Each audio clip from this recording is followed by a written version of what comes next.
A janitor died with $8 million. A Harvard-educated executive died broke. Same country, same economy, same stock market. So what separated them? It wasn't intelligence. It wasn't luck of birth. It wasn't some secret investment. It was behavior. Ronald Reed, the janitor, quietly bought stocks and waited for decades. Richard Foscone, the executive, borrowed heavily to expand a lifestyle he couldn't sustain. Morgan Housel opens the psychology of money with these two men to prove one point.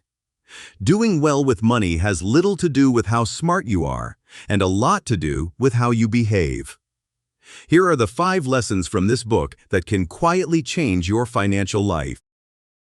5 lessons, 5 simple pictures. By the end, you'll understand money better than most finance graduates. Let's start with the strangest one.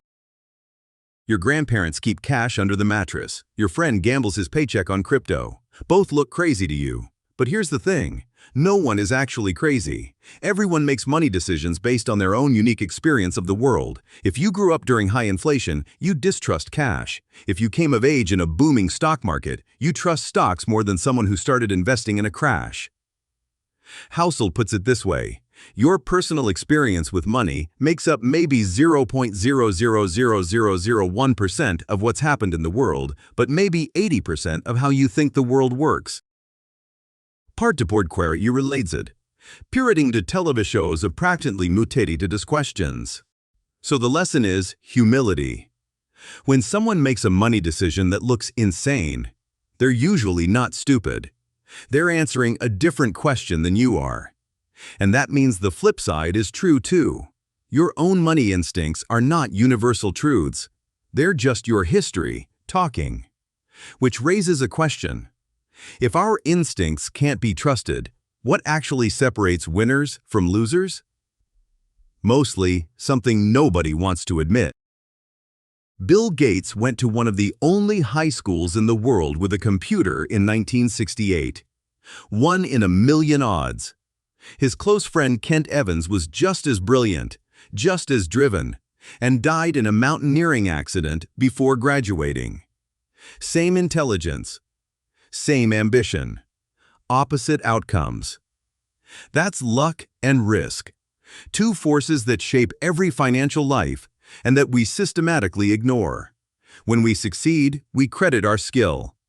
When others succeed, we call it luck. When we fail, bad luck. When others fail, bad decisions. The practical lesson has 2 parts. First, judge less. The line between bold and reckless is thinner than it looks, and it's often drawn after the fact. Second, never bet everything on one outcome, because risk is what's left over when you think you've thought of everything. Structure your money so that no single stroke of bad luck can wipe you out. Because surviving, just staying in the game, is what unlocks the most powerful force in finance. Here's a number that should be famous. Warren Buffett's net worth is over $100 billion. How much of that was earned after his 65th birthday? More than 95%. Buffett is a great investor, but his real secret is that he started at 10 years old and never stopped. Time did the heavy lifting. If Buffett had started at 30 and retired at 60 with the same returns, you would never have heard his name. Compounding is not intuitive. If I ask you what 8 plus 8 plus 8 is, you calculate it instantly. If I ask what 8 times 8 times 8 is, your brain gives up and estimates. That's why we underestimate what small, consistent returns become over decades. The lesson: stop hunting for the highest returns. Hunt for returns you can sustain for the longest time.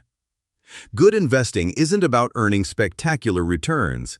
It's about earning pretty good returns you can stick with, uninterrupted, for as long as possible. But there's a trap waiting even for people who win this game. It's one word.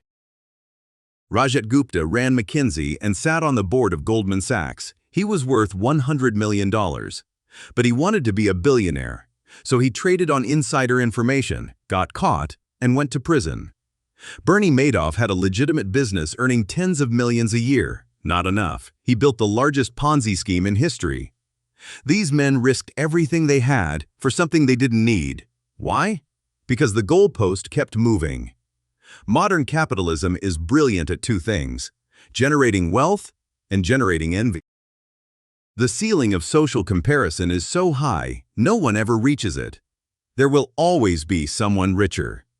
The only way to win is to decide, deliberately, what enough looks like for you, and refuse to risk what you have and need for what you don't have and don't need. Reputation, freedom, family, happiness. Never risk those for a bigger number. And that word, freedom, is where the whole book lands.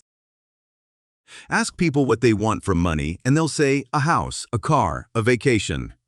But study after study shows the thing that actually makes people happier is control over their own time. Doing what you want, when you want, with the people you want. That is the highest dividend money pays. A job you hate with a big salary can make you poorer in the currency that matters than a modest income with autonomy.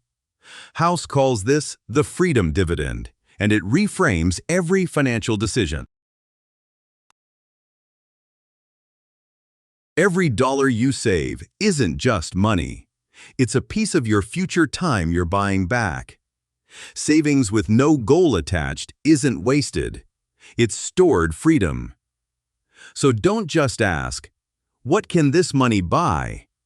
Ask, how many hours of my life does this buy back? So, 5 pictures to remember. 1. No one is crazy. We all carry different histories. 2. Luck and risk are twins. Stay humble and never bet at all. 3. Compounding rewards time, not genius. Stay in the game. 4. Define enough before the moving goalpost defines you. 5. The richest thing money buys is your own time. If this book has a single sentence, it's this: wealth is what you don't see. It's the money not spent, quietly buying your freedom. If you want more timeless money wisdom explained simply, subscribe. Next up, the book Warren Buffett calls the best investing book ever written. See you there.